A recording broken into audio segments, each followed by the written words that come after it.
everybody. I'm out here to do a little hiking today. Scout around some woods I found, and run across this guy. I think it might be a vine maple. I'm not sure though. But anyway, see if I couldn't get some branches down here. I'm trying to jiggle it so you can see which one I'm talking about. But I thought I'd see if I couldn't get it down and make a friction fire set out of it.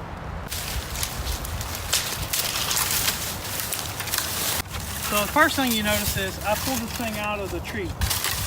Okay, I didn't pick it up off the ground. It's dead standing in the tree. It's dead. It's brittle. Okay. Now, I'm not sure, but I think this is a vine maple. I know back in Georgia, red maple works, but you could use the characteristics of the wood to give you a hint whether or not it'll work for friction fire. Okay, so now that we got the wood up close, so one thing is the bark is fibrous. Well, not so much fibrous in this case, but you get the idea what I'm talking about. Okay, it's dry. We didn't get it off the floor, off the ground. Okay, and I took and skinned this with my knife so you can see what I'm talking about. But you see how I can rub my fingernail in the wood. Hopefully it'll focus. Well, I don't think my camera's gonna pick it up, but I can run my fingernail across the wood and it makes little indentations in it. All right, so those are all good signs that this is going to be a good material to use. So let's get started making the set. The first thing I'm going to do is find my piece I want to use for my spindle. Now, I learned how to do this from reading Larry Dean Olson's book, Outdoor Survival Skills. And the way he taught it in his book was, you want your spindle to be about as big around as your thumb and about as long, I think I got this from Larry Dean Olson, but about as long as your pinky to the tip of your finger. Okay? I don't really follow that rule, but it's a good rule. It's a good rule of thumb. So this about suits that criteria. Let's go ahead and cut it. Okay, so you can see it's a little longer than pinky to thumb, but you don't want it like huge. Okay, you don't want it, crazy big, but something like that, that's what I prefer. Okay, now we need our hearth board, the bottom piece, and I'm going to come down here and get this thicker part. Cut this off real quick.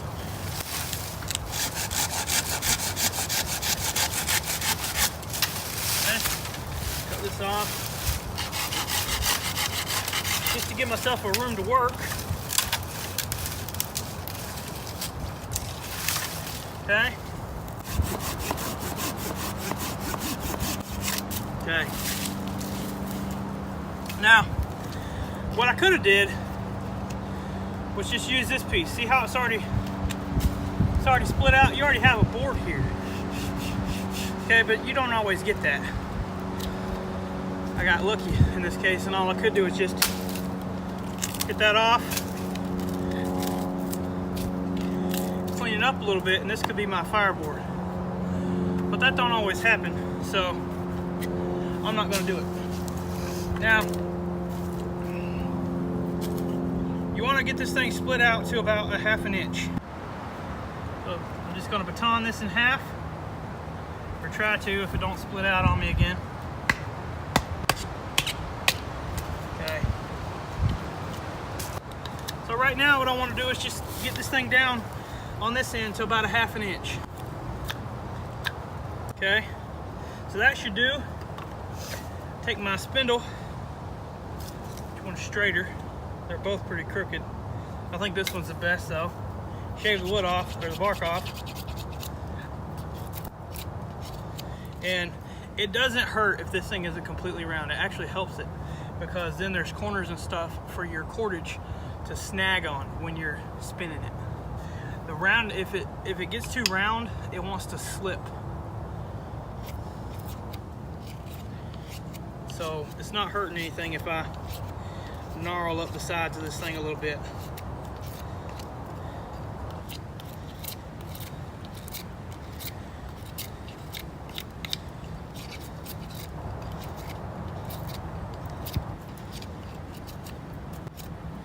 Okay, so now I've got my spindle shaved down. I want to go ahead and round it off on the ends, on one end, and make it pointy on the other. You want to try to keep your spindle on your hearthboard end even. So you don't want, you know, when you're rounding this thing off, you don't want to take a chunk from way back here and then one up here and then one here. You want it to be even so it wears evenly. The other end though, you want it to be pointy as you can get it. You don't want this pith to be in the center, and you want it, it doesn't matter if it's perfect like it is on this side, but you don't want it completely on one side like that. So that should do me for my spindle. Okay, so I have my hearthboard, my spindle. I'm gonna put these in my pack so I know where they are, and I'm gonna find something to make my bow out of. Now I'm gonna go ahead and look at this since it's right here close.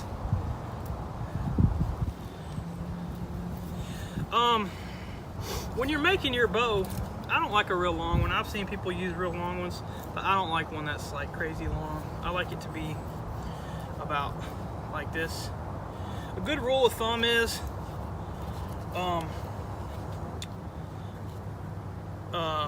armpit to fingertip, and that'll give you a good length that you can get the most rotations out of in one push or pull. Okay, but I like them a little shorter. It's more work for me, but that's just the way I like it. But I think I'm gonna try and use this one. Okay, clean this up.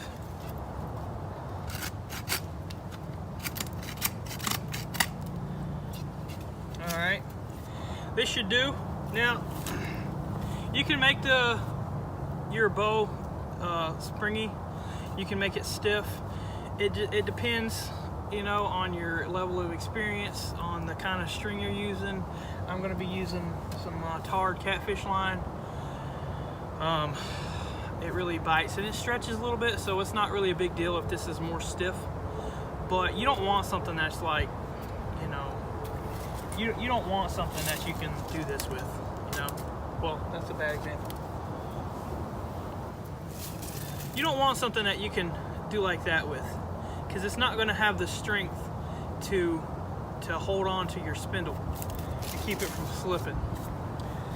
But anyway, so the first thing I need to do with this bow is go ahead and carve a couple notches. There's one notch. My other one, I'm going to make it a little bigger just because.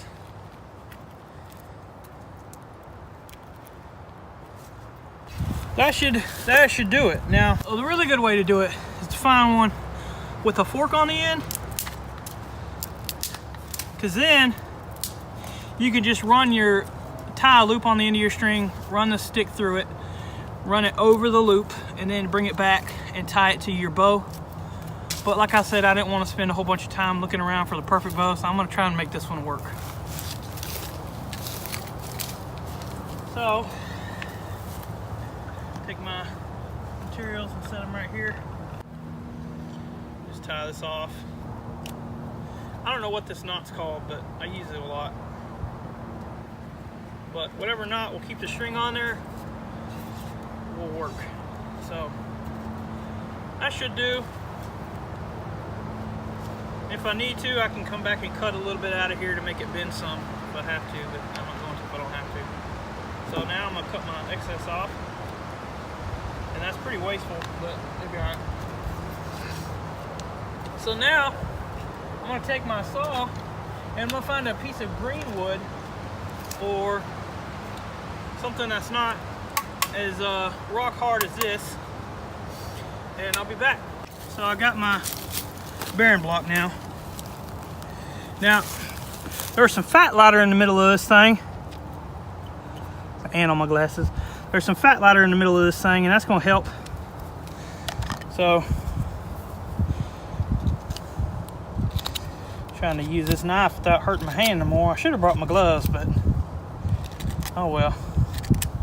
I wasn't planning on this. That's what a Catahoula leopard tooth will do to your hand right there. So if your dog's hurt, calm him down before you try to help him. I learned that the hard way.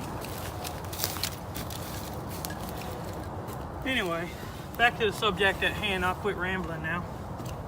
So, just gonna split this thing out in the center like I did with the other stuff. Put my knife here in the middle. Have something up underneath it to keep it from sinking into the dirt. And I'm gonna cut it in half, try to do it about 3/4 of the way. So I'll only be taking off 1/3 of the branch. Ow.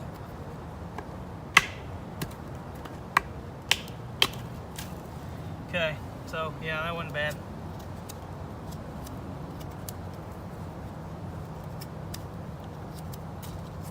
Okay, so now I've got a handhold, which I hold in this hand. Actually, I usually do it this way, but now I'm gonna put a hole in it.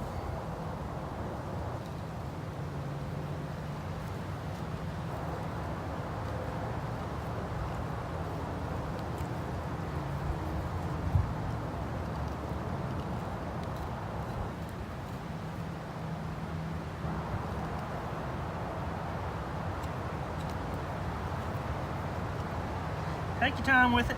There's no need to get in a hurry.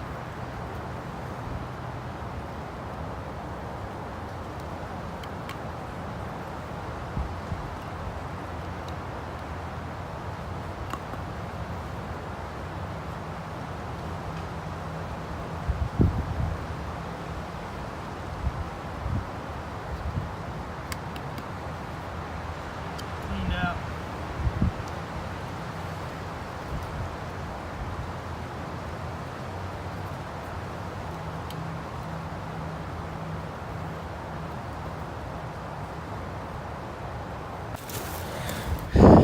So I've got my notch. Got my notch cut out now for my handhold. Now it's not very big. It's gonna wear in deeper, so it's not really a big deal. You want it deep enough to catch though on your first few spins. So now I need to go find something for some tinder. So I'm gonna go do that and I'll be back. Good.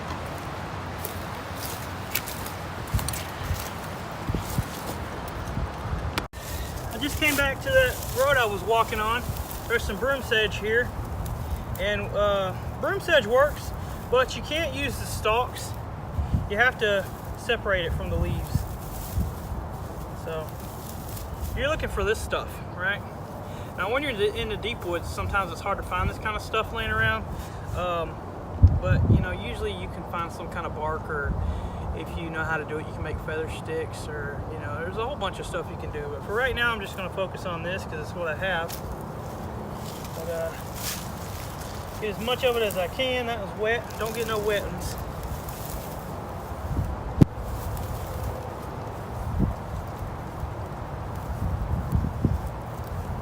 I'm going to move over here. There's some more.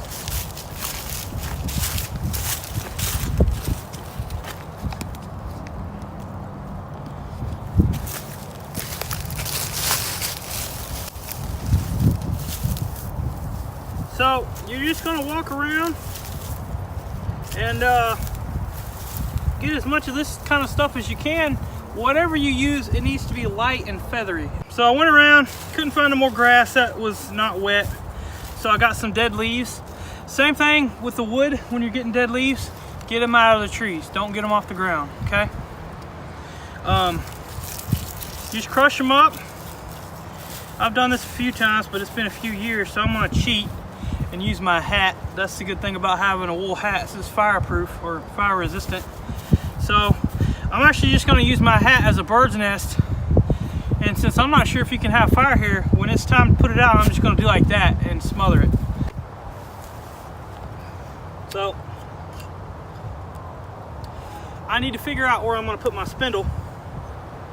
I need to clean this dirt off of here. I want to make sure I don't have any dirt on my pants or anything like that. Okay, I got my tools here ready now. We're ready to go. So I want to figure out where I want to put my spindle. Mark that with my knife.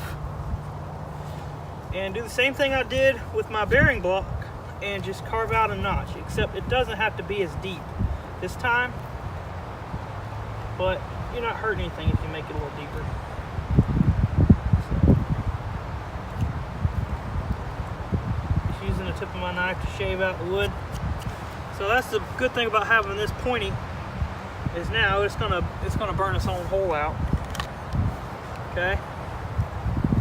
So when I do this, all right, I'm gonna hold it. It works better in my left hand, so I'm gonna lock it up against my shin, keep this straight, okay? And I really should have my knee farther back, this knee that is. I wanna make sure I have plenty of room to spin my bow with this hand, okay? So I need to have nothing in the way. Make sure I'm not gonna be throwing dirt on it. I'll take my bow, and I'm actually gonna take my knife off and set it right here in front of me so I can see it, so I don't forget to put it back on when I leave. It's right here in front of me with my saw.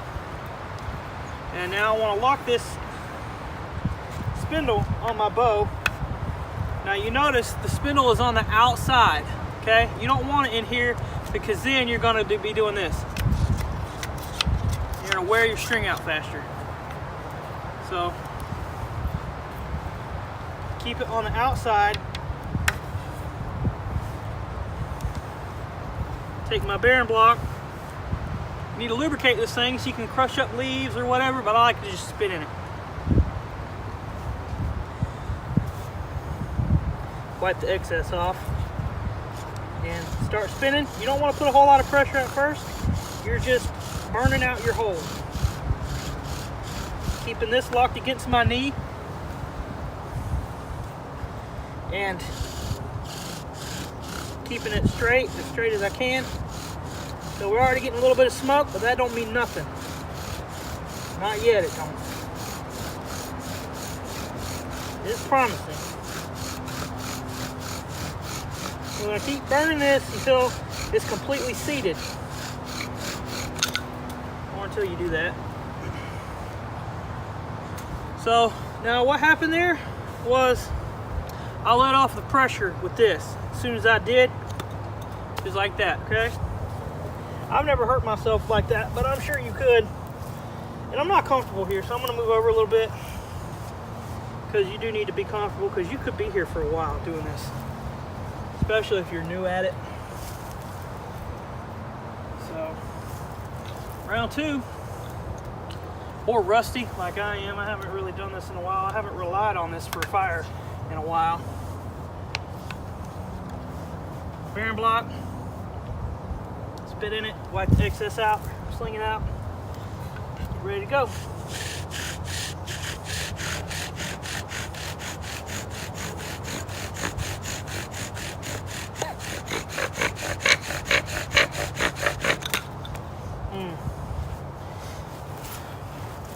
Okay, so when I'm doing that, that means this isn't, I'm not being able to hold this tight, right?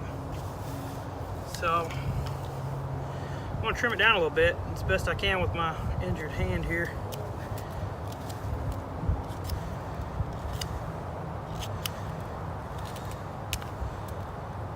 Well, it's already splitting out.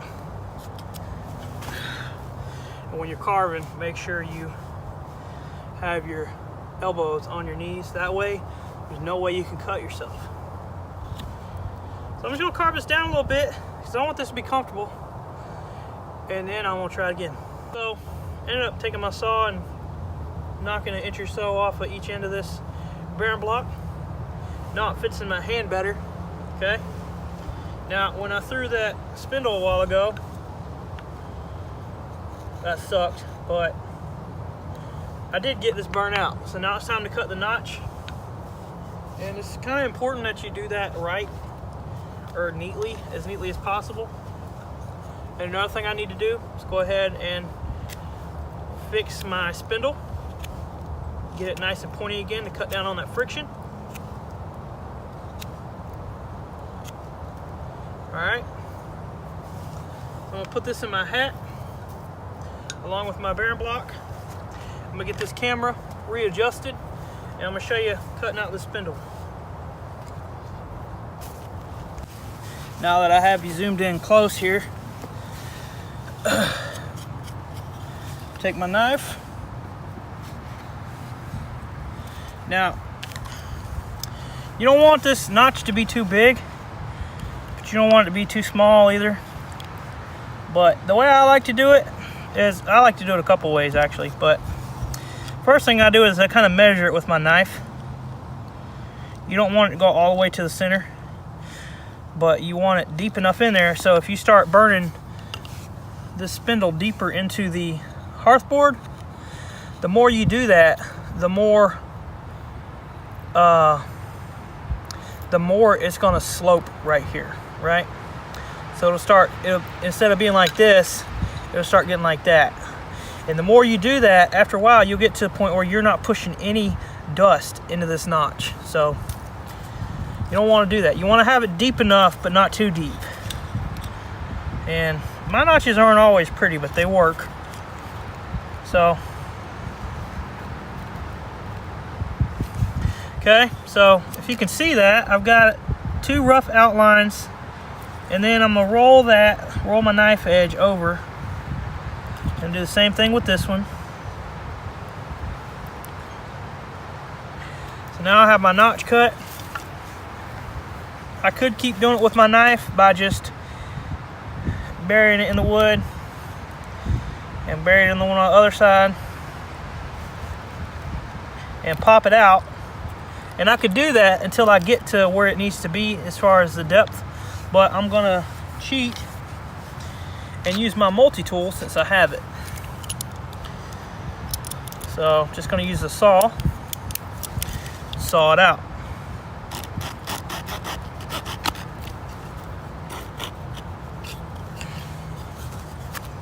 Lock that up under my leg so I can kind of make a vise out of that.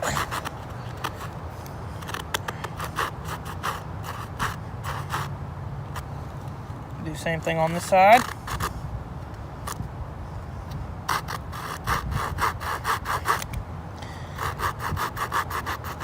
It's all snagging.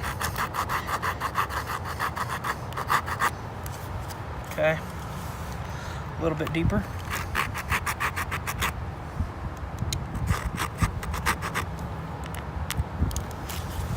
Okay, now you can just pop it out. Go through and kind of clean it a little bit. Now we're ready to go. So see, it doesn't go completely to the center, but it's almost there. That's the way I like to do it.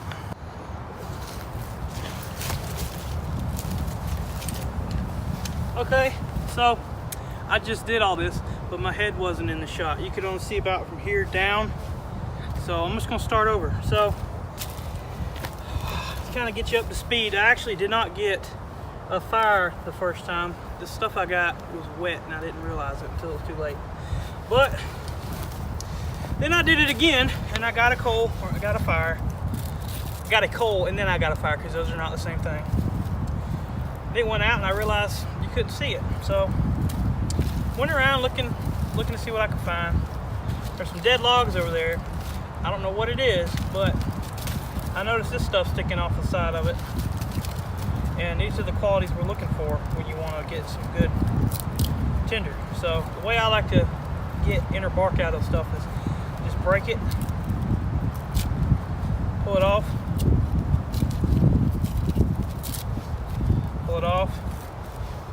toss that to the side because we don't need it. That's a little damp too, I think. Let's see if it works or not. So now get you a handful of it. Take my hat off. I'm going to use it just like I did a while ago to catch everything.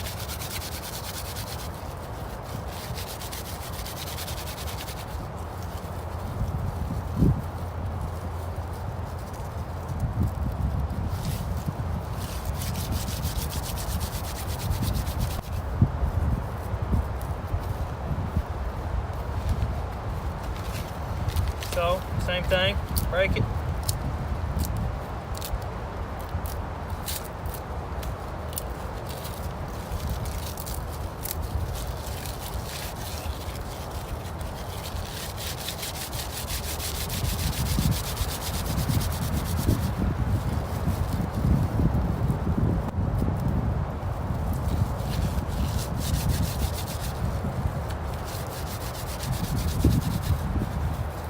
So this is going to be our fine stuff.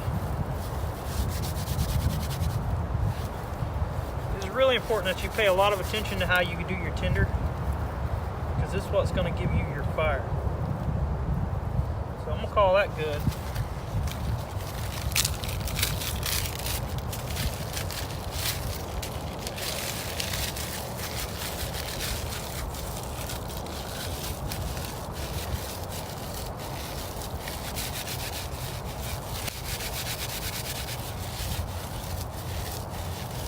I'm not going to make such a big bird's nest this time. I think a little one will do it.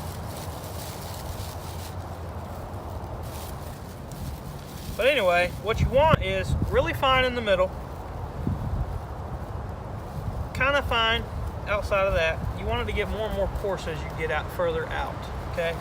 So it's just really fluffy in the middle, kind of fluffy. I mean, dang near ain't done nothing to it. So then I'm gonna put it all together and blow it. From zooming, I can get another hole. Anyway, let's get started here. Same thing as a while ago. Make sure there ain't nothing that's gonna catch my bow. Sling no needles on top of my set. Make sure that the back of this is nice and pointy to cut down on the friction. So all the friction will be focused on this end.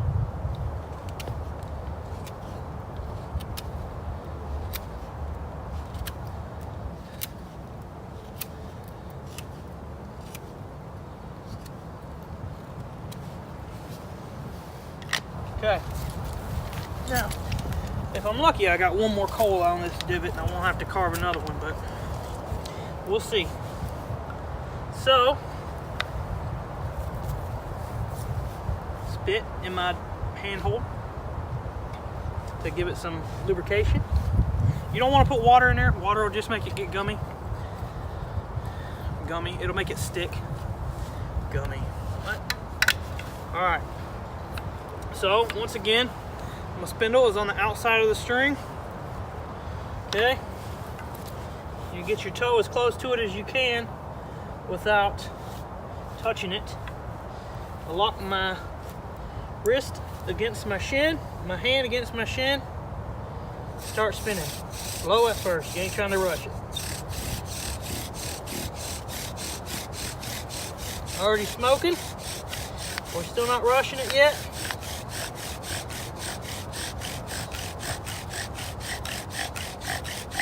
Now we'll go power with more power.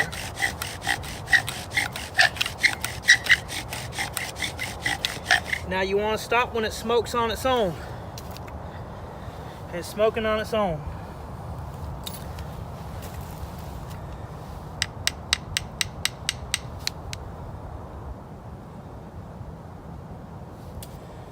So you want to dump all your excess powder on top of that pile.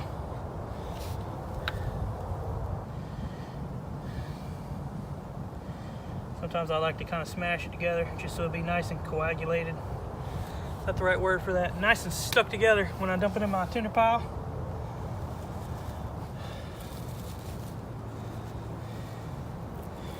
Okay. So just gonna put it into the center of my pile.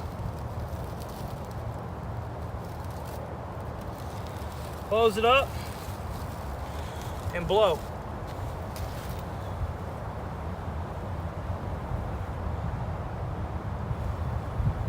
Better if you blow where the smoke's not blowing back in your face. You want the wind to help you.